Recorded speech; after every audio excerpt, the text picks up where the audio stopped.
Hi guys, welcome back to my channel. And if you're new here, well, congratulations because you're at the right place to start your own journey to Canada. So, for those who just found out about this channel, just a brief background, I share my personal stories about my application to Canada. I also share some information and the problems I've encountered and how to solve them. So I could help other people who are in the same path. So in this video, we are going to discuss the step-by-step process on how you can book your IELTS exam in British Council. All right. So, but before we start with the main topic, just to give you a brief background on how to start your own IELTS journey. So it's basically a test to test your English proficiency. So there are four major areas. You have listening, speaking, reading, and writing. So it's an entire day process. It will take one whole day to finish the exam, and you have um, two options, and it depends on your purpose. For example, if you want to work in another country, another English speaking country, or if you just want to immigrate, so you need to take the IELTS general training test. But if you want to go abroad to study, you have to take the IELTS academic test. So what's the difference between the two? So the first difference is the purpose. So one is for immigration or just general, just you so you can work, or the other one is if you want to study. Basically, for the listening and the speaking test, they are just the same, but for writing and reading, so um, academic exam is a little bit more. Difficult than the general training. In general training, reading, you just need to, the first part, you just need to read a menu or an announcement or stuff like that. But I think you need to read a longer passage for academic reading. But I'm not really sure because I took the general training test. Also for writing, the first part for general training is you need to write a short letter for a friend or to a professor or to a neighbor. It depends whether formal, informal, semi-formal. And the second one is you will write your own opinion about something, whether you agree or disagree. But I will not go through that in detail because I am not an IELTS expert. And I don't claim to be one. So there are a lot of materials online that can help you in preparing for your IELTS exam. But in this video, I'm going to show you how to book your IELTS test. Right. So we've discussed already the two kinds of IELTS test, the general training and the academic. So where can you take this test? So there are two providers in the Philippines. I'm not sure about other countries, but basically, you have British Council and the IDP in the Philippines. So I I've chosen British Council for no reason. But if you want to choose IDP, then there will be no problem. The cost would be almost the same, I think. I'm not sure. Okay, so let's say you've chosen British Council already, you have to decide whether you'll take the pen and paper test or the computer-based exam.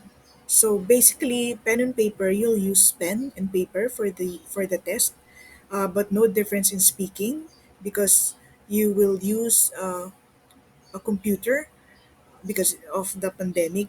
But normally, the instructor would be it would be a personal like interview. All right. So whereas in the computer based test you'll use the computer, so I personally chose to take the computer based test because uh, writing would be easier because there is a word counter. So in writing test, I think there should be a minimum number of words. Otherwise, you'll lose points. All right. So you have to decide where you are more comfortable, pen and paper or computer-based test.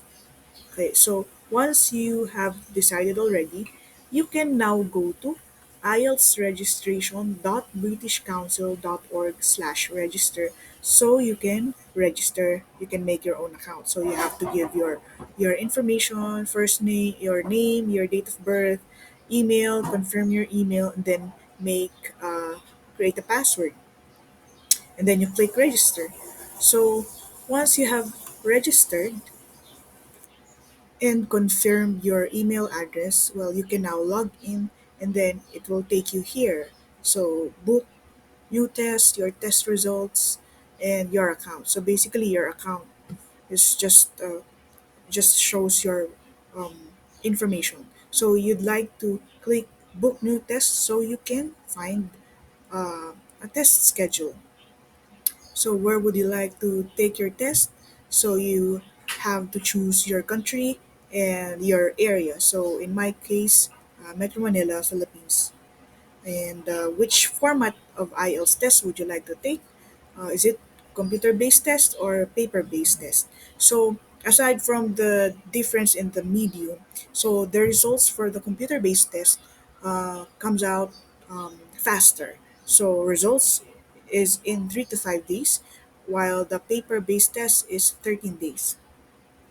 Although the computer-based test result is just a copy sent to your email, so you still have to wait for the IELTS certificate. So depending on where you live, where you want it to be mailed, so that would take more time, right? So after that, when would you like to? You have to choose your schedule. So let me choose my own dates. So let's say I want to take the October 31 there, and then search for test. So you have many options. Like you have the British Council Learning Hub in BGC or Pasay, or there are a lot of testing centers. But just for example, so here, let's choose the first one. So you have the listening, reading, and writing in the morning, 9 to 12, while speaking in the afternoon, um, 1:30. What's this? 2:20 to 2:40 in the afternoon. So let's book. Okay, so who are you booking the test for? Myself. Um, you have to put on your details, and then you can view the fee. So the fee right now is 11,990. And who should we send the order acknowledgement for the test? Send for myself. I agree. And then book and pay now.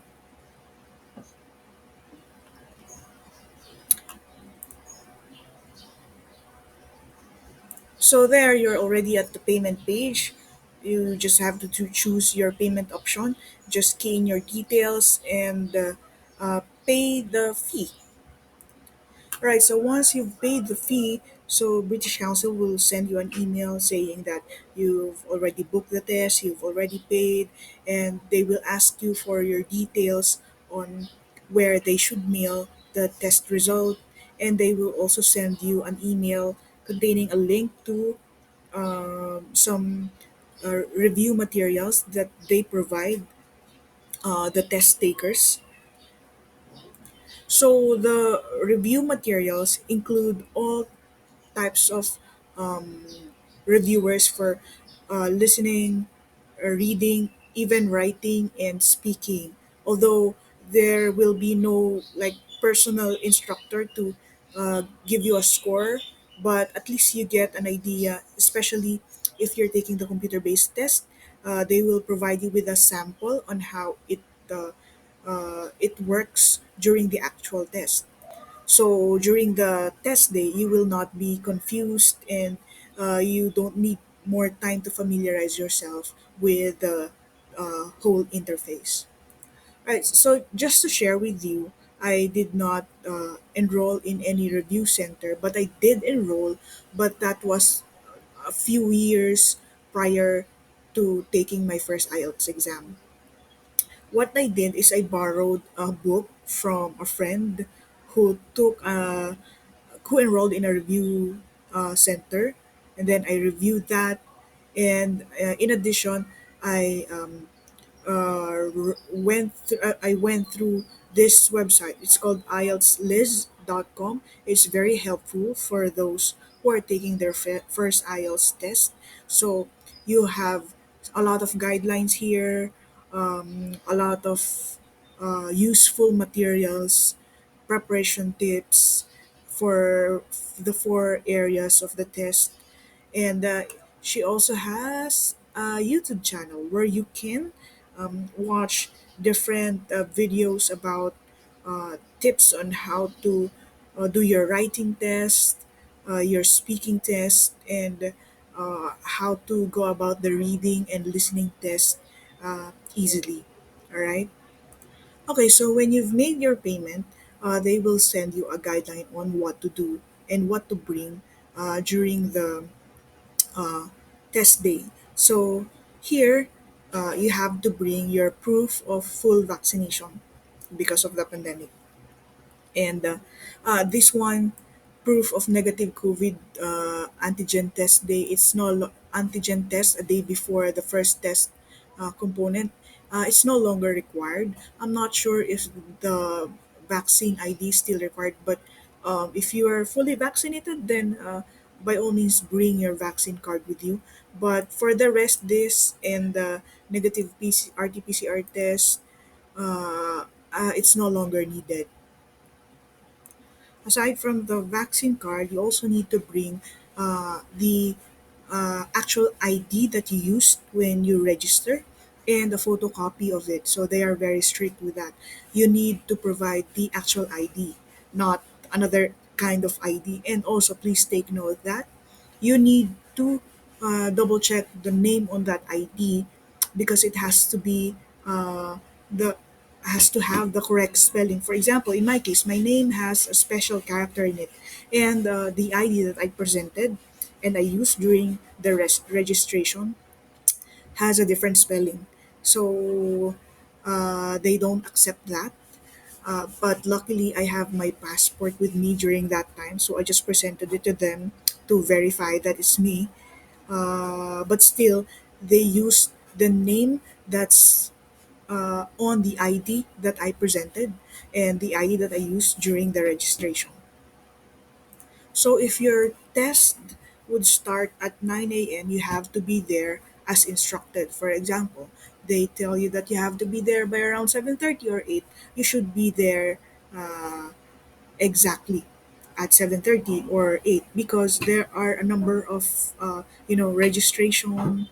There are a number of procedures that they need to make before you can take the test. So they take your biometrics, they take your ID, they verify, they log you in, they take you a picture, and they ask you to um, uh, s- leave your belongings in the drawers outside the test center. So um, just my personal suggestion. So if you're going to take the test, don't bring a lot of things with you or even a huge bag because it will not fit in the lockers that they provide. So don't bring anything that you don't need during the test day because they will not allow you to bring those inside. You're just allowed to bring these things: protective gloves, so because of the pandemic, water in a transparent bottle. So if you're bringing something that has uh, written texts in it, so they will not allow you to bring that unless you remove that. For example, it's written in a plastic that which you can remove. It's okay. Hand sanitizer in a transparent bottle.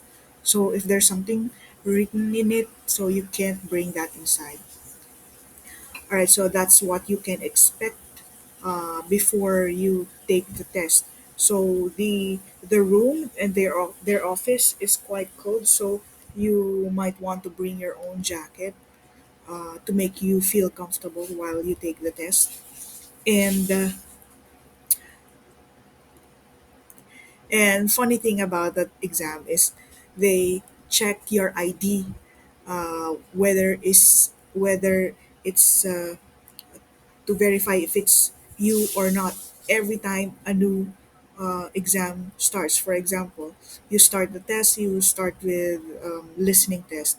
So they verify if the photo in the ID is you. They check your face, and then after the listening test, they verify it again if it's you, and just for safety purposes, because I'm not sure why. Also, if you want to take a toilet break, please do it prior to the test, so you will have a more comfortable experience. After you take the test, they will email you the result in 3 to 5 days. But as mentioned earlier, you still have to wait a few more days for the certificate to arrive. And that's what you have to send to your school or to your employer. So that's it for today. I hope this clarifies the IELTS registration for those who are going to take their first IELTS test. So good luck to everyone, and I hope you get the band score that you need. Bye.